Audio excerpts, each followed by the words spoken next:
Katie chats here at the Toronto International Film Festival in downtown Toronto with writer, actor, music composer, and movie producer Richard Myles.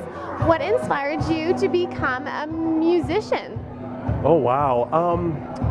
We had a situation where we were producing a feature film. It's entitled Mental Scars. It's an independent horror film, kind of like reminiscent of the 80s slasher films. And we ran out of funds because it's our first film, so we kind of didn't know what we were doing, kind of like stabbing in the dark. So to make a long story short, my director, which his name is Misha Perez, he basically told me, get on the Mac computer and start composing a score for the film. And I had no music training, I didn't know what I was doing, and I was basically stabbing in the dark, just pressing keys, and before you know it, 2 weeks later I scored the whole film. That's how my music career started. Wow, and have you ever had any experience with music before? Negative, no experience whatsoever, and it's amazing because I've worked with some really top-notch professional music composers. Sean Clement, I don't know if you know who he is. He's a very prominent music composer in the U.S. He scored Quantum Quest with starring Samuel Jackson, Amanda Peet, William Shatner, James Earl Jones, and Chris Pine from Star Trek. And him and I co-wrote an album together, it's Ambient Nights Volume 2. So that kind of told me that I've made it, like at that level, to work with somebody as, you know, reputable as Sean Clement. That kind of made me feel like, okay, I made it. You know, and tell me a little bit about your newest album, Musica de Sol. What was the inspiration behind it? Well, Musica de Sol is an inspiration from the Latin culture. That's Italian, Spanish, Portuguese, and also a lot of the Japanese culture. I have a lot of ethnic tracks in this particular album, and I would say, for example, like the Musica de Sol, I love Spanish culture. One of my trips one day would definitely be Spain. I have just such an admiration for Spanish culture, and I have a track on the album entitled Richard's Latin Rhythm. I have two versions of it. I have the original version and I have the after hours version.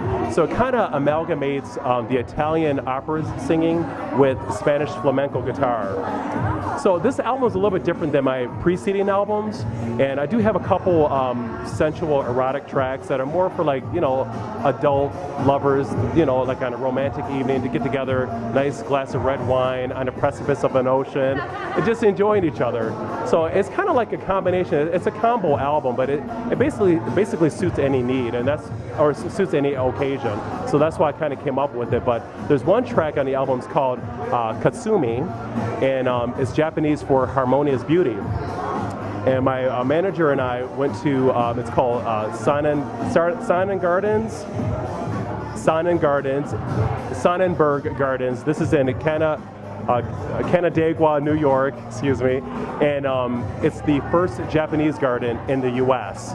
And as my daughter, and actually my daughter was with me too, as she was kind of like walking through the garden, I conceived of this track. I was thinking of this song that would be perfect for the scene. And so when I went home that day, I composed the track Katsumi, and it really, really complements that whole experience, you know, being at the Sonnenberg Gardens. Do you generally get inspired by your environment? Is that how it usually starts for you? I would say my music is purely experiential.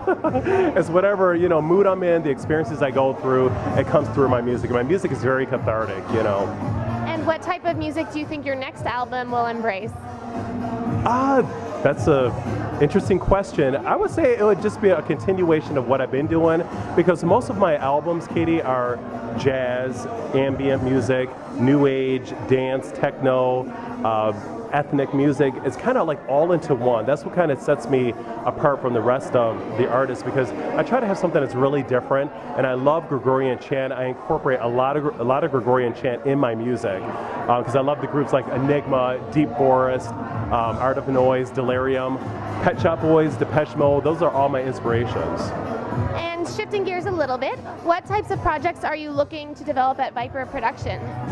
Well, we're hoping down the road to produce Mental Scars 2, Calling Up the Tribe, because I started in the first one as a killer, the maniacal David Taggart, and Misha Perez is the director of the film. We have some very professional people on set.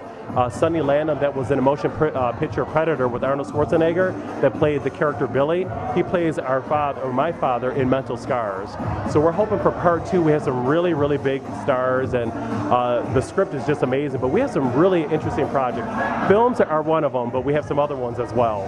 Tell me a little bit about your other projects. Well, we have this project that my manager had conceived. It's an app, and it's going to hopefully make so much money that we can keep on producing tons of feature films. But my manager would definitely have to elaborate on that, because sometimes I have a big mouth. I say too much, so I'm just trying to be reserved here, and he's giving me the eye right now. So. And where's the best place to find out more information on your music and on your production company and on you online? Okay, you can visit www.mentalscars.com, and everything is there, our movie, music, even Facebook. I have the largest independent music group on Facebook. It's called Richard Myles Music. I have over 400,000 members. So it's growing. Congratulations. Thank you. And thank you so much for the interview. Yes, it was a pleasure. Thank you. You're so beautiful, I'm a little nervous. Oh, please, call me later. I'm Katie Uhlmann reporting for Katie Chats here at TIFF in downtown Toronto. Oh, thank you. That was good.